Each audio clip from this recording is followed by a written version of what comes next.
সব স্যার সব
ঠিক আছে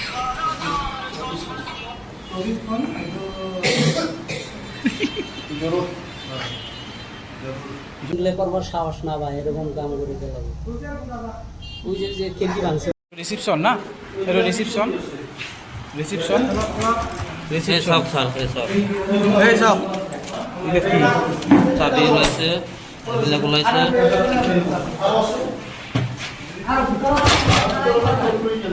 রিসিপশন স্যার হিন্দু সোয়ালি আলী তিনি বদমাশি করে আসলাম আমি কেমন হচ্ছে না বলো একেবারে হচ্ছে সুরের ফ্যামিলি মানুষ ও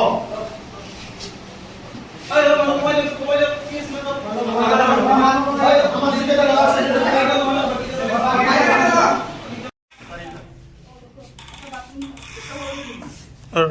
এই সাইট আছে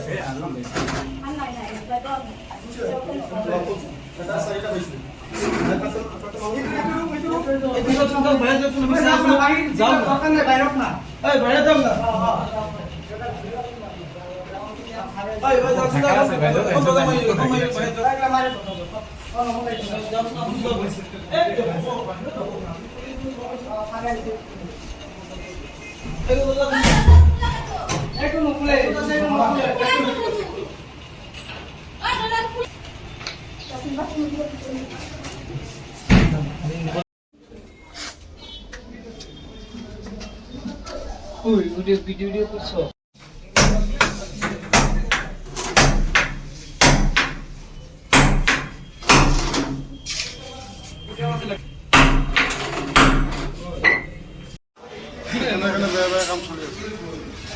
জামার মধ্যে জামার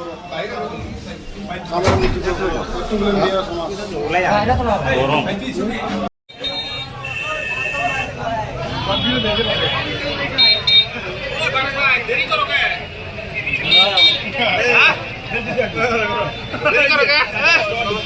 করো কে কাস্টমার ঢুকছে তোমরা উনো আবার ভিতরে ফিটিং হইতেছে না রে কাস্টমার আছে খেলা হো খেলাটা কম দিল হ্যাঁ কেডা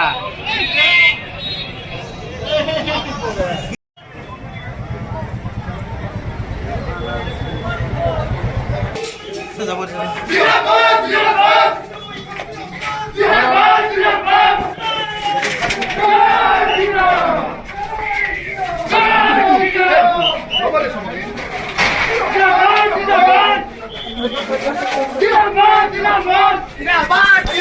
জয় গোবিন্দ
বাইরে বড় ফাইট হলো বাগা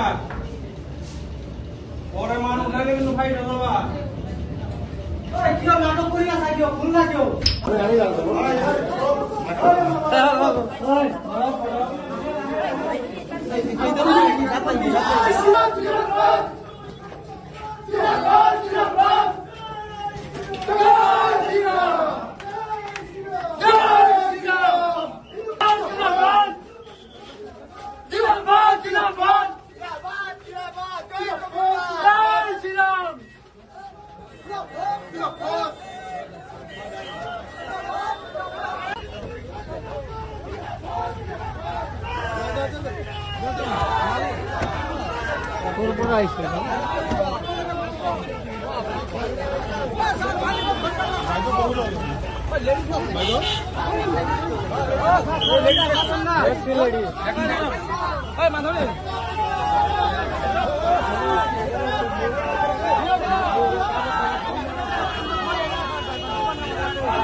কাই যাই থাকি দোকান একটু কোন দোকান দোকান একটু কোন দোকান এই যে একটু রুম স্যার নাম কি মোবাইলের দোকানে কি নাম হ্যাঁ কি নাম মালিকের নাম কি মালিকের নাম বাবু বাবু বাবু কি করে কি দোকান আছে কোড তো তোর মোবাইল দোকান আছে 1000 টাকা দিছি কিমান টাইম আইসো মাত্র আমি না না কিমান টাইমের কারণে 1000 নাই আমি একবার কাম করে গুছি গিলা কই তো কিমান দিন আইছে আগে বিছে এই কোন আছে তুমি মানে কি নাম কোন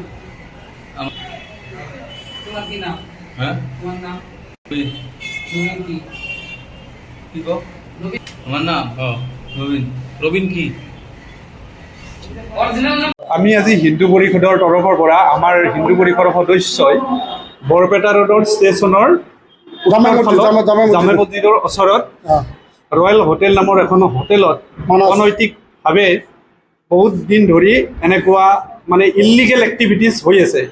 আমি আহি হঠাৎ ইয়াত ৰেড কৰি গম পালোঁ যে হিন্দু ছোৱালীবিলাক আৰু মহিলাবিলাকক একাংশ মুছলিম যুৱকে আনি ইয়াত তেওঁলোকে দেহ ব্যৱসায় চলাই আছিল আৰু এই হোটেলৰ স্বত্বাধিকাৰীও দেহ ব্যৱসায় যিজনে কৰে তেওঁ মুছলিম। গতিকে আমি বৰপেটা জিলা প্ৰশাসনক অনুৰোধ জনাইছোঁ আৰু বৰপেটা জিলা আৰক্ষী প্ৰশাসনকো আমি অনুৰোধ জনাইছোঁ যিবিলাকে এইবিলাক ইলিগেল এক্টিভিটিজ কৰি আছে তেওঁলোকক কঠোৰৰ পৰা কঠোৰতম শাস্তি দিব লাগে বুলি আমি হিন্দু পৰিষদৰ অসমৰ তৰফৰ পৰা দাবী জনাইছোঁ।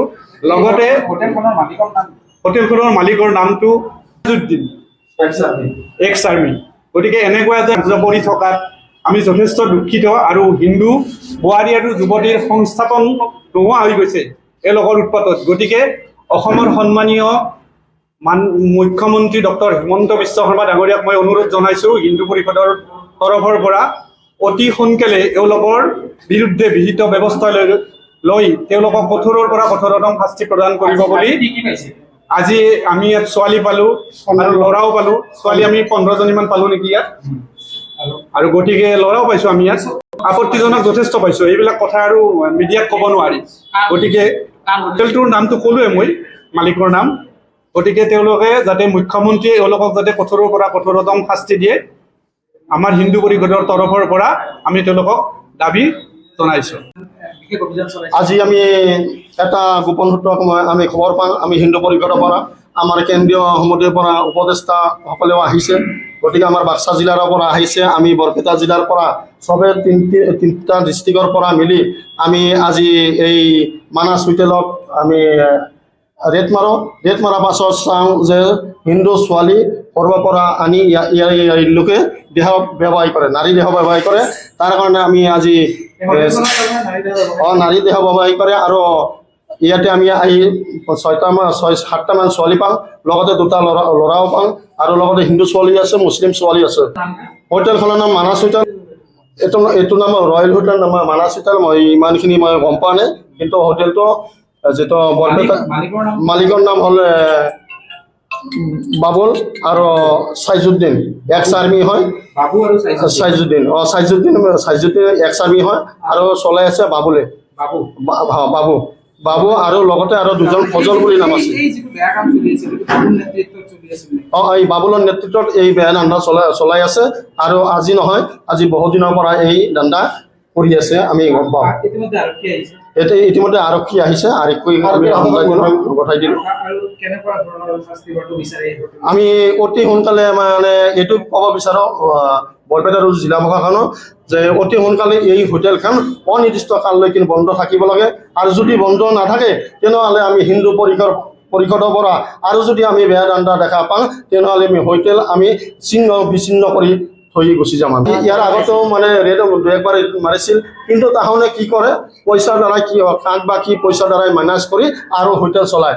এতিয়া আমি জিলা প্ৰশাসনক মই অনুৰোধ জনাম যে এই হোটেলখন অনিৰ্দিষ্ট কাললৈকে যাতে বন্ধ থাকে, কায়ো যাতে এই হোটেলখন চলাব নোৱাৰে। আমি হিন্দু পৰিষদৰ পৰা এইখিনি চলে, খালি বেয়া দামে চলে, বেলেগ নামত হোটেল, কিন্তু খালি বেয়া কাম চলে, বেলেগ একো নাই। এইটো জামি মছজিদ ওচৰত, জামি মছজিদ ওচৰত থাকি ইমান বেয়া কাম চলি আছে। জামি মছজিদৰ কমিটিবিলাকে একো নকয়, একো চকুফালে নাচায় বা এই হোটেলখন বন্ধ কৰিবলৈ কোনো সাহস পোৱা নাই। মানে জামি মছজিদ কমিটিক আমি অনুৰোধ জনাওঁ আমাৰ হিন্দু পৰিষদৰ পৰা যাতে এই মছজিদ কমিটিও যাতে এই হোটেলখন যাতে চলাব নিদিয়ে, তাৰ কাৰণে এনি টাইম যাতে চকু দি ৰাখে, তাৰ কাৰণে আমি হিন্দু পৰিষদৰ পৰা বিনম্ৰভাৱে অনুৰোধ জনাইছোঁ।